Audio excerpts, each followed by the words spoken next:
Hi friends, it's Andrea. I really miss you. I wanted to give you a look at the new studio I am creating. We moved September 1st and it has taken me this long to even feel like I could make this video. Moving was a lot harder than I thought. It had been 12 years since we moved last time, and it was just a lot of work. I love the new house, love the new space, but like I said, it did take me 20 days to even get this far in the studio. I, of course, am also going to school full time, so I certainly had a lot of other responsibilities on my plate, but I thought it might be fun for you to see where I'm at with the space. So I'm going to tell you some of the changes that I made in comparison to the other space. This IKEA glass door bookshelf here used to hold my finished products. So because I gave away my Calyx bookshelves, I am now going to be using that for my personal reading collection. And then I have this station here, which is going to be my heat press station. And that is where I am currently also housing my cam press, my vinyl, and then down below, I have baskets of the fabric that I've found so far. I actually haven't come across my big fabric stash yet, so my sewing options are very limited at the moment. And then this is a little inset here. It's about 12 inches deep, and that is my machine station. This is also where I'm gonna store the fabric in those wire bins there. So I have my I have my sublimation printer and my regular printer as well in this station. So it's kind of just a general machine station.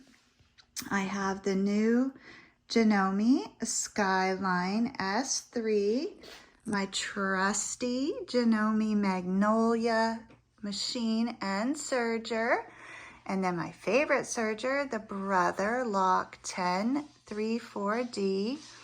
And then I have another two Brother sewing machines, which I like to use for teaching novices how to sew. And then I have another Janome down there, and then my Janome embroidery machine. And I still have a quandary here. My daughter Megan is a lovely artist, and over the years she has gifted me for birthdays, Mother's Day, Christmas, a lot of really gorgeous art. The tree is iconic, Sewspire, so I have to have that up, but then I don't have a lot of wall space left. I'll show you in a moment. So what I think I'm gonna do is periodically swap out Megan's art on the walls there because I really love them all, but there is not space to display them all. So on the sewing table here, I have the Juki, and I'm going to be repainting this sewing desk. I'd love to know what color you think I should paint that. In case you all can hear the clickety clackety clack, whole house has these gorgeous vinyl wood plank floors, but I am still very much adjusting to the dog nail noise on the floors. We have two big dogs, and that is really, for lack of better phrase, getting on my last love and nerve. So sorry for the clickety clickety click. I'm still adjusting to that. I don't know if I can sew them doggy booties. Okay, so back to where I was, the desk. I want to paint that.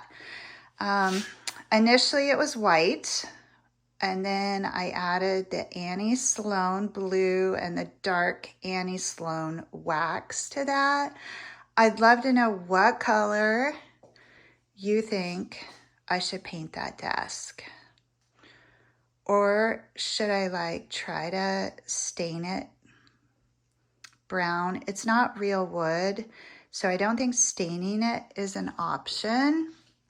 I could sand it and potentially take it back to white, which is where I'm kind of leaning towards. That would be a ton of work though. My easiest option, I'm thinking, would be a navy blue, a deep navy blue, or a dark gray could look really good too, because that's in the floors. So let me know what you guys think about painting that desk, because that is probably one of my next projects. Okay, so that's where I'm gonna sew.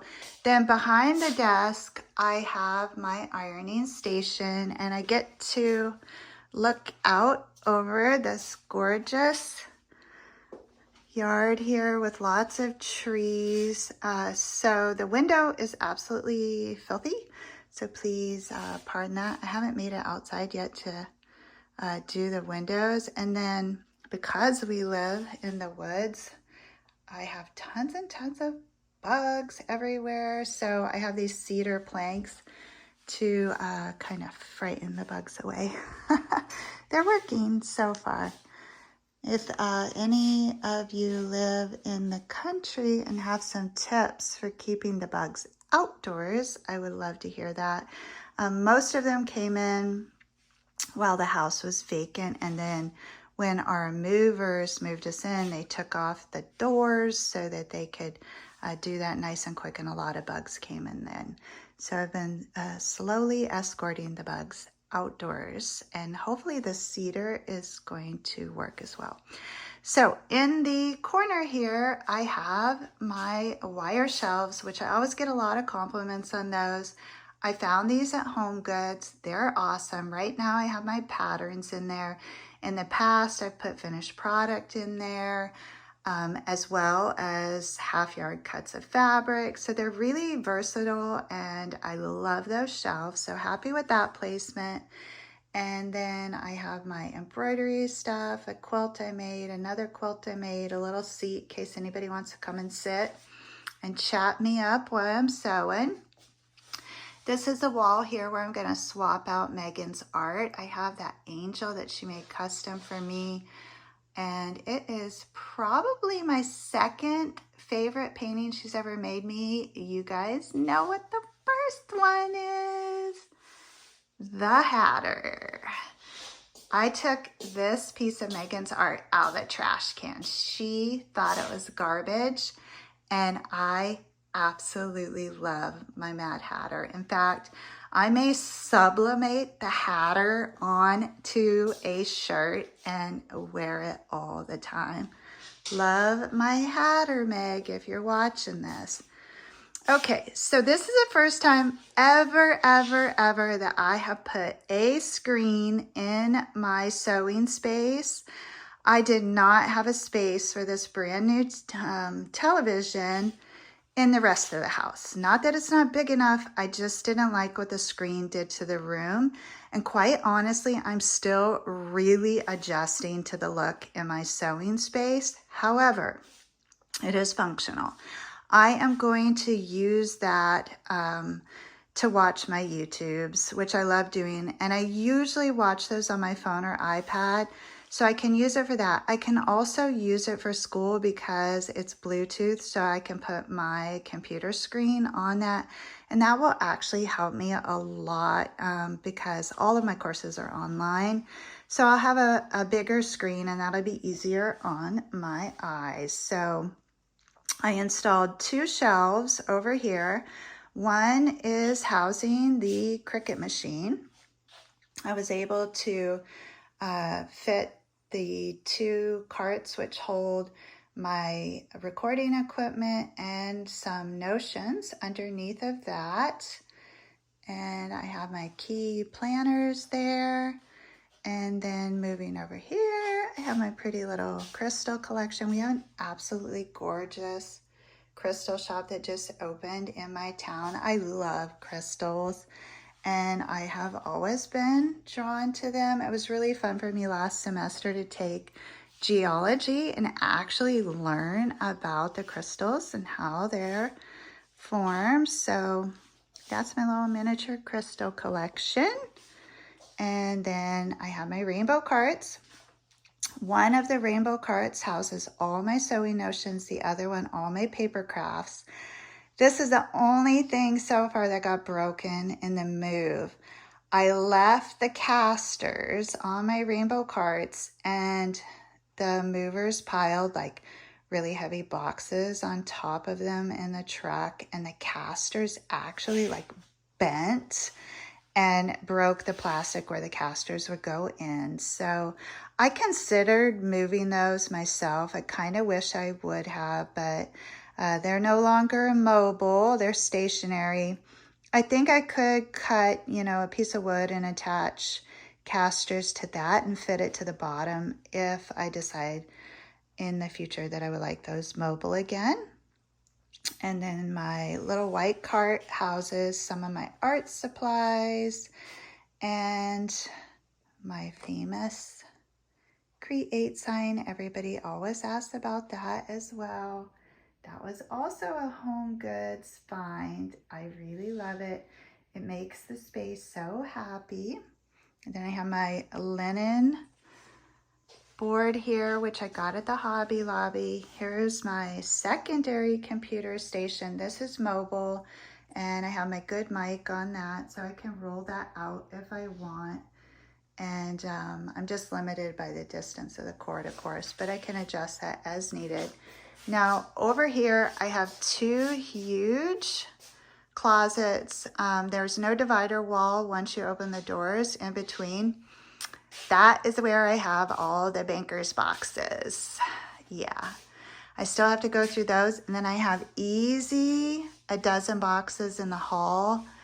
All of that stuff belongs to quote unquote the studio. So I still have, as mentioned in the beginning, a lot of work to do. I probably still have a lot of